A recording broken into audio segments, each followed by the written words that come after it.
Hello, everybody, and welcome to our discussion of early Cold War information. We're going to do about half of this today. We'll do the other half of it tomorrow. All right, so to start out this concept of Cold War, what exactly do we mean by Cold War?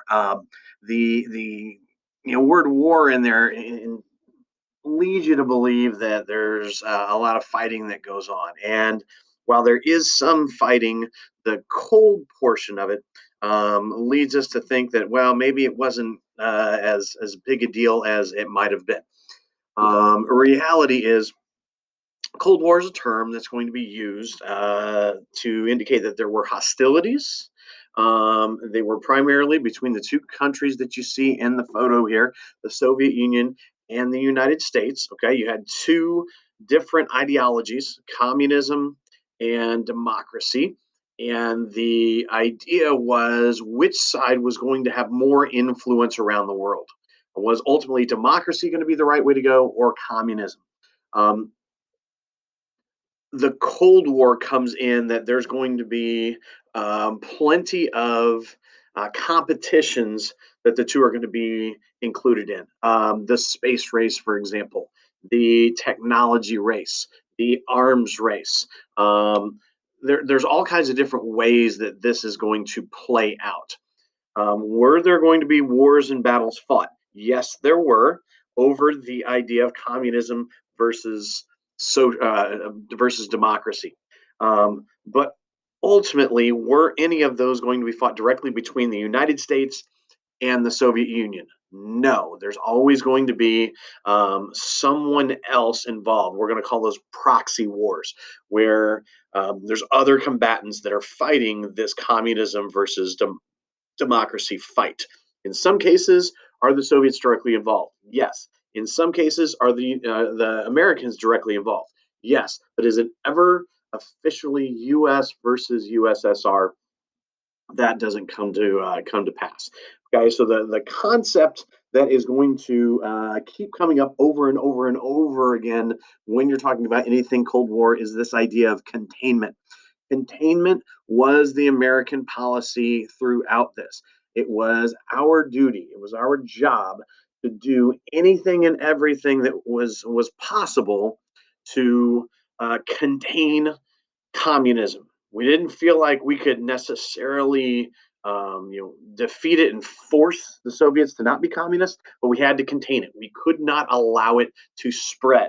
So ultimately, when they're making decisions, how do we deal with X? It has to do with communism. It's all about contain it, contain it, contain it.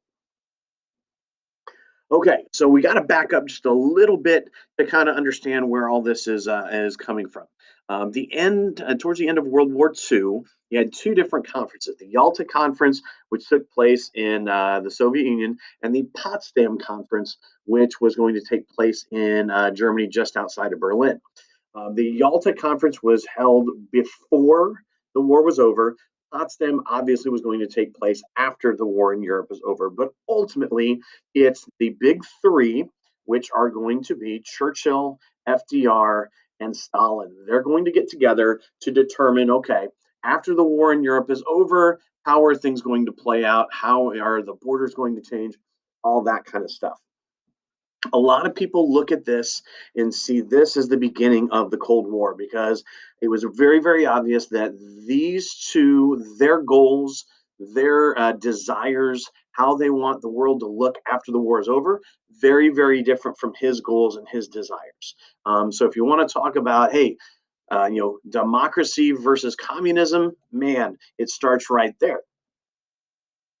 Um, if you don't buy into that, you can at least say that, hey, that's going to be the origin of it. That's where the spark is going to happen. The Berlin airlift is really going to be the first instance of actual, hey, this whole Cold War is going to come into play. It's going to physically be on the forefront. Okay, because as part of those meetings, one of the things they had to determine was where the boundaries, new boundaries, going to be. They determined that the western part of Europe, man, that was going to be kind of rebuilt and reestablished by the United States. It was going to become democratic. The eastern part of Europe, That's going to be set up by the Soviets, so they're going to be communist. Well, what do you do with Germany? Well, they decided we're going to split Germany up into two countries: West Germany, which would be democratic, East Germany, which would be communist. Um, but then you had the question of the city of Berlin. Berlin being the capital of Germany, obviously a very, very, very important place strategically. Well, it had happened that the Soviets had invaded and had taken over the eastern part of Berlin. Okay, the Allies had invaded and taken over the western part of Berlin. When it came down to it, Stalin's going to say, hey, you know what? Berlin is squarely in East Germany. It should be communist. But groups like the Americans did not want to give up that strategic position. So they just decided, well, we're just not going to leave. So ultimately, it becomes okay. What do you do about this problem? Well, the Soviets decide, well, we don't want to, keep the war going. We don't want to risk another world war. So we're going to simply shut off all the supplies. We'll cut off all supplies. They can't get it in, and ultimately, if they don't have food and water and those kind of things, the Americans are going to have to leave. So how do we deal with that? We can't drive trucks in. Aha, we'll put it on planes and we'll fly it in, we'll drop it off. They'll have their supplies and fly back out. A lot of people will ask, well, why didn't the Soviets just shoot those planes down? Because that ultimately is going to mean war. Okay, so the Berlin airlift is going to be the first place where this Cold War concept is really going to be tested. Would have looked something like this: the plane would have flown in, dropped open a door, dropped things out at a low altitude, and then the people could have come and gotten what they needed. United Nations is going to come out of World War II and is going to be a part of this Cold War for sure. You remember after World War One, they wanted to create this League of Nations that would have dealt with problems, but it didn't really work out very well. Well, this is the same concept. It's just going to be much more successful. It's going to include most of the nations of the world. What you're looking at here is what's called the Security Council. Anytime there are military threats, things like that, this is where the Security Council would get together. You've got 5 permanent members. You've got the United States, France. You've got Russia. You've got the British, and you have China. They can veto anything because they're the biggest countries. There will be 15 members total that basically get together and decide how is the world, for the most part, going to respond to what's going on. Okay. And then this was what a meeting of the entire United Nations would look like. You've got a leadership group up here in front, and they're going to try to kind of solve the world's problems. Ultimately, when, let's say, Iraq invades Kuwait, the United Nations is going to get together, they're going to condemn it, and then it's going to basically be Iraq versus most of the rest of the world. It's supposed to be a deterrent to war. One thing that is created by the United Nations is what's called the World Bank and the IMF to try and kind of create a better financial system around the world. So the idea is this: World Bank is exactly what it sounds like. It's just like whatever bank you use, whatever bank your parents use, you put money in there so that it's in there for safekeeping. Same concept. It's just for the bigger, more financially better off countries of the world. They're going to put money into the World Bank. Some people might ask, well, why would a country do that? The hope is that by putting money in the World Bank, you can use the IMF or the International Monetary Fund to help promote, peace, security, stability around the world. Here's what the IMF does. The IMF is like a division of the World Bank. So let's give you an example. Let's say I need to get a car. Well, I don't have the money for the car, so I have to go to a bank to their division that deals with car loans, and then they loan me the money to go buy the car. IMF is just like that car loan division, okay? Except this is for the poorer countries of the world. Let's say a poor country wants to build roads in their country. They can't afford to do it. What can they do? They go to the IMF to try and get money to help make things better in their country. But just like when I go to the bank for my car loan, I'm going to have to let them check my credit. I'm going to have to agree to an interest rate and when I'm going to pay, all that kind of stuff. that poor country has to go through a similar type of process. They have to let the World Bank come in, see how their country operates, and see if there's things they can do to make their country work a little bit better. But it's all to try and maybe build some stability and security around the world. Okay, the Soviet satellite nations and the Iron Curtain.